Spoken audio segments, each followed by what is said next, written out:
Hi, Ray Baker with the Wounded Artist Project. And today we're going to be using a tool to actually help you draw a little bit better and a little more accurately. It helps as a beginning artist to be able to render things nicely. You get a better sense of accomplishment. You're not as frustrated. And this tool is called a grid, G-R-I-D.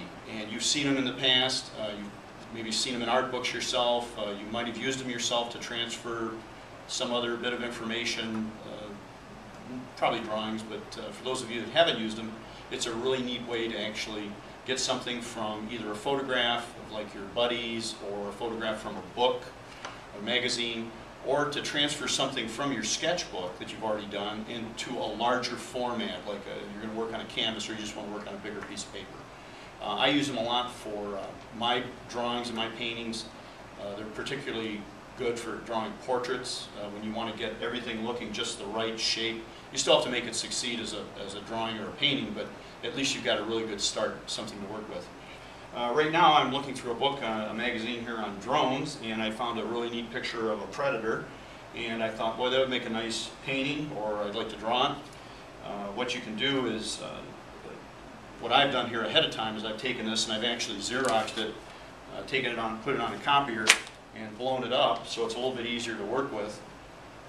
And then what you typically do is you start laying a grid over this. That takes a little bit of time, drawing lines on this thing. What you can do really quick and simple is take your, either the page out of the magazine you don't need anymore, or your Xerox, or just take this and begin folding it into a reasonable number of squares. You don't want to just fold it into fourths or quarters, because you're still not going to have an accurate idea of where certain lines cross into other grids. You really want to fold it into maybe a 4x4 pattern. You don't want to go 25x25, or it's one thing, it's pretty hard to fold the paper at one point, but something like a 4x4 grid is nice. And I took this picture and I created my grid already, and this grid here is actually 2 times the size of the original illustration.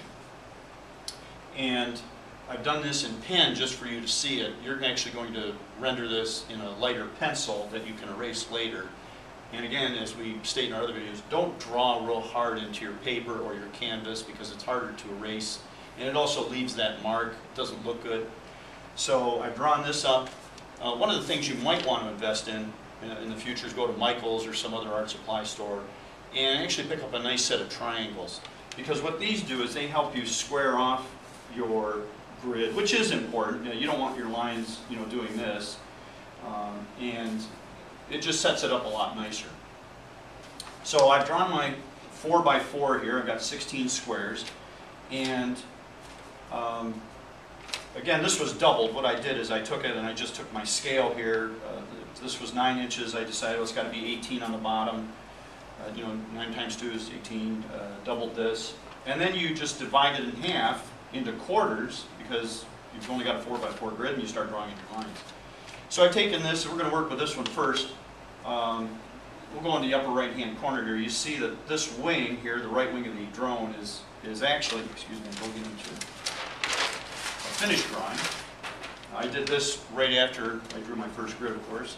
You'll see that the right wing goes into this upper right hand corner, and the trailing edge actually comes in about the middle of the square. What a grid does is it allows you to pick up lines, and you kind of estimate where it cuts into a particular square or rectangle. And like the forward edge of this wing, again, this looks like it's about in the middle. The top of the drone here looked like it came right about here, transferred over to there. The forward edge of the drone was really ending about there in this picture plane. The left wing, the forward edge just barely cuts into this bottom left grid square rectangle. And this took me about 15 minutes, maybe 10 minutes to actually render in here. This is done in a heavy charcoal pencil for you to see.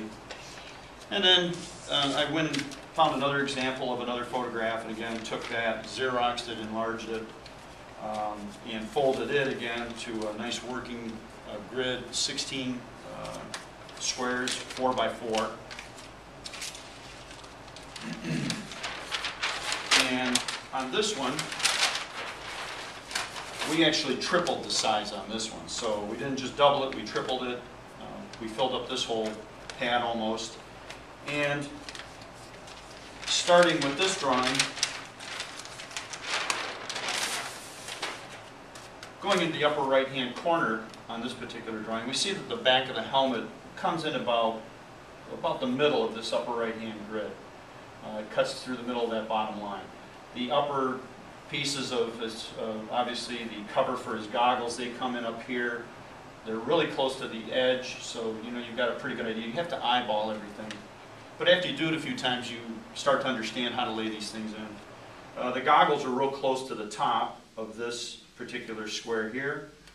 His eye comes in really low and tight to the corner of this particular grid.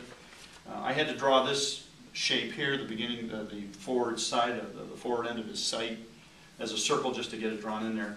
And then you just start dropping in other elements. Again, this is done in pen, so you can see the grids. They'll have to be should be in light pencil. And you shouldn't feel like you have to draw these outside lines either. You can actually just erase those as well and develop this even more. You know, finish off the top of the helmet, maybe put more of his hand in there, more of his arm in the back. You can maybe develop this hand a little bit more, but I didn't want to do that. I wanted to keep it simple for you. And after you erase all of your grid lines, you know, this starts to look pretty close to the rendering of what we've got here. So, you know, it allows you to actually do a more accurate drawing of something, and you actually learn more about perspective and placement and, you know, how things, you know, relate to each other. You would want to draw, you know, like the receiver group here maybe too deep. You know, it comes in, you get a pretty good idea of where everything ends. So everything is relatively accurate. You wouldn't want to draw the hand like too far forward here, and this hand too big, and maybe his eyes too small. So a grid actually helps you place everything very accurately. And I use them for my artwork. Very, very effective tool, and I hope you find it useful. Thanks very much.